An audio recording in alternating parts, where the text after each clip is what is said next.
नई संसद की लोकसभा दीर्घा से दो संदिग्ध लोगों की कूदने वाली घटना उस दिन सामने आई जिस दिन देश संसद पर 22 साल पहले हुए हमले के शहीदों को याद कर रहा था। सुबह विधिवत श्रद्धांजलि सभा का आयोजन करके उन शहीदों के भावपूर्ण स्मरण किया गया जिन्होंने हमारी संसद और सांसदों की रक्षा के लिए अपना बलिदान दिया। प्रधानमंत्री और अन्य मुख्य विपक्षी नेता इस कार्यक्रम में शामिल हुए। फिर दोपहर में जब शून्यकाल समाप्ति की ओर था, अचानक दो युवक लोकसभा की दर्शक दीर्घा से कूदे। वे कुछ नारे लगा रहे थे।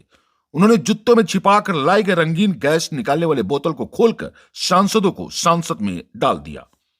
आपको बता दें, किसी सांसद के जरिए ही दर्शक दीर्घा में जाने का पास बन सकता है। लोग अक्सर अपने इलाके के सांसद से सिफारिश की एक चिट्ठी लेते हैं जिसके आधार पर उनका दर्शक दीर्घा में जाने का पास बनता है।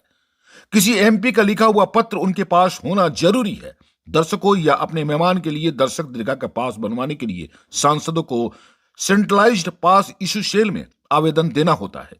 यह आवेदन फॉर्म जमा करके या ऑनलाइन किया जा सकता है।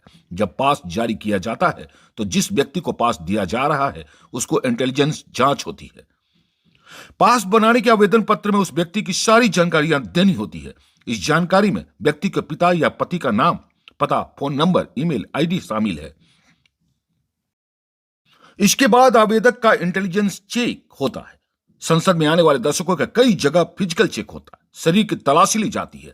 मेटल डिटेक्टर से गुजरना होता है। वैसे इस मामले में इन दोनों लोगों के बारे में ज्यादा जानकारी हासिल करने के लिए इंटेलिजेंस ब्यूरो और स्थानीय पुलिस की टीमें आरोपी के घर पहुंच चुकी है।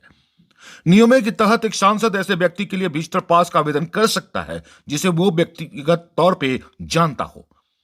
चुनिंदा मामले में एक सांसद ऐसे व्यक्ति के लिए भी पास का आवेदन कर सकता है जिसकी उनसे परिचय किसी ऐसे व्यक्ति ने कराया है जिसे वो सांसद व्यक्तिगत रूप से जानते हो। इन चुनिंदे मामलों में नियमों में सांसदों ये उम्मीद की जाती है कि आवेदनकर्ता पूरी तरीके से सावधानी बरतेंगे। सांसदों में अफरा तफरी मचनी ही थी। आशंका था कि उनके पास घातक हथियार ना हो। कालांतर आवेश में आकर सांसदों ने उनकी पिटाई भी की। इसी बीच संसद के बाहर भी एक युवती व उसकी सहयोगियों को गिरफ्तार कर लिया गया जो नारेबाजी कर रही थी और उनके पीले रंग के धुआं फैला रही थी। निस्संदेह यह घटना संसद व सांसदों की सुरक्षा में एक चूक थी। साल 2001 के आतंकी हमले के बाद संसद की सुरक्षा तंत्र में आमूल चूक परिवर्तन किए गए, लेकिन लगता है संसद के आंतरिक सुरक्षा तंत्र इस तरह की घटना के लिए तैयार नहीं था। कूदने वाले युवकों के नाम सागर और मनोरंजन बताए जाते हैं। सागर मैसूर की एक यूनिवर्सिटी से इंजीनियरिंग कर चुका बताया जाता है, जो वहां का सांसद से मिले अतिथि पास के जरिए लोकसभा के दीर्घा तक पहुंचा था। दूसरा व्यक्ति भी मैसूर का ही रहने वाला है। वही दिल्ली पुलिस ने बुधवार को संसद भवन परिसर में रंगीन धुआं उड़ाने वाली महिला नीलम और उसके साथी को भी गिरफ्तार कर लिया। नीलम उच्च शिक्षित और हरियाणा की रहने वाली है और अपनी बेरोजगारी से खासा हताश बताई जाती है। इस सुरक्षा चूक से सुरक्षा तंत्र में खलबली मचनी स्वाभाविक थी, क्योंकि मामला संसद और सांसदों की सुरक्षा से जुड़ा था। पुलिस और खुफिया एजेंसियां पकड़े गए लोगों से गहन पूछताछ कर रही है। गिरफ्तार लोगों के घर से भी पूछताछ की गई है। हालांकि गिरफ्तार लोगों के किसी संगठन आदि से जुड़े होने की कोई समाचार नहीं मिला, लेकिन लगता है कि वे कहीं ना कहीं अपनी बेरोजगारी से हताश, निराश थे। उन्होंने जो कदम उठाया वह किसी भी तरह उचित और कानूनी सम्मत नहीं था। यहां तक कि मैसूर में मनोरंजन के पिता ने बेटे की हरकत की निंदा की है।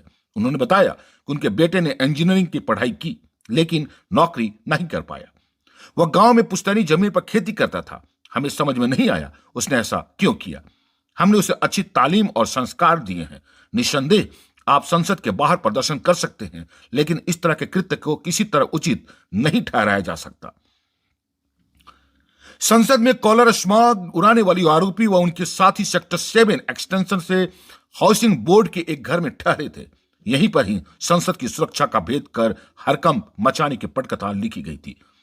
पूरे मामला का खुलासा करने के लिए दिल्ली और कमिश्नरेट पुलिस की टीम ने नेशनल इन्वेस्टिगेशन एजेंसी भी जुटी हुई है। संसद में हुई घटना के बाद गिरफ्तार आरोपियों ने बताया वह एक दिन गुरुग्राम के सेक्टर 7 एक्सटेंशन के हाउसिंग बोर्ड कॉलोनी में विशाल उर्फ विक्की शर्मा के 67 नंबर मकान में ठहरे थे। एक रात इनके घर बिताने के बाद यह बुधवार सुबह ही दिल्ली गए थे। संसद में हुई इस घटना के बाद जब गुरुग्राम कनेक्शन मिला तो दिल्ली पुलिस की टीम विशाल शर्मा उर्फ विक्की शर्मा के घर पहुंच गई और बिक्की व उसके पत्नी वृंदा को हिरासत में लेकर पूछताछ करने लगी है। इसी दौरान उनकी बेटी भी मौजूद रही। सूत्रों की माने तो दिल्ली पुलिस के एक इंस्पेक्टर और महिला पुलिस अधिकारी उनकी बेटी से भी पूछताछ कर रही है। घटना के बाद से कमिश्नरेट की पुलिस व खुफिया तंत्र इस पूरे क्षेत्र में सक्रिय हो गया और पूछताछ शुरू कर दी है, लेकिन दंपति को हिरासत में लिए जाने का स्पष्ट रूप से पुष्टि नहीं कर रहे हैं। पुलिस अधिकारियों की माने तो अभी स्पष्ट रूप से कुछ नहीं कहा जा सकता। दिल्ली पुलिस व कई सुरक्षा एजेंसियां द्वारा पूछताछ की जा रही है। उन्हें भी सूचना मिली है कि दिल्ली पुलिस ने दंपति की हिरासत में लिया है और दंपति की बेटी से भी पूछताछ की जा रही है। मामले में चूक की जांच के लिए विशेष टीम गठित किया गया। वही हरियाणा के रहने वाले नीलम का परिजन भी कहते हैं उसने उच्च शिक्षा की डिग्री के अलावा यूजीसी की नेट भी क्वालिफाई किया था और अपनी बेरोजगारी को लेकर हताशा में थी। संसद की सुरक्षा व्यवस्था को लेकर नए सिरे से समीक्षा की जरूरत है। निस्संदेह संसद दीर्घा तक लोग सांसद द्वारा बनाए गए पास के जरिए ही पहुंचते हैं। वैसे संसद की आंतरिक सुरक्षा व्यवस्था की जिम्मेवारी लोकसभा के अधीन काम करने वाले पार्लियामेंट सिक्योरिटी सर्विस की होती है। सत्र के दौरान केंद्रीय सुरक्षा बलों, आईटीबीपी, इंटेलिजेंस ब्यूरो, एसपीजी, एनसीजी आदि की उपस्थिति अलग से रहती है। संसद पर हमले के बाद सुरक्षा तंत्र को खासा उन्नत बनाया है। दोपहर के घटनाक्रम की सुरक्षा में एक बड़ी चूक इसलिए माना जा रहा है क्योंकि संसद भवन में कई स्तरों को सुरक्षा इंतजाम है। यह जांच का विषय है कि कैसे कोई विजिटर कनस्तर लेकर सुरक्षा व्यवस्था की आंखों में धूल झोंकते हुए सदन में प्रवेश कर सका। अलग अलग सुरक्षा चेक पॉइंट की सीसीटीवी फुटेज का भी खंगाला जा रहा है, जिससे यह पता लगाया जा सके कि क्या हाथों में ली जाने वाली तलाशी में कोई कोताही बरती गई है।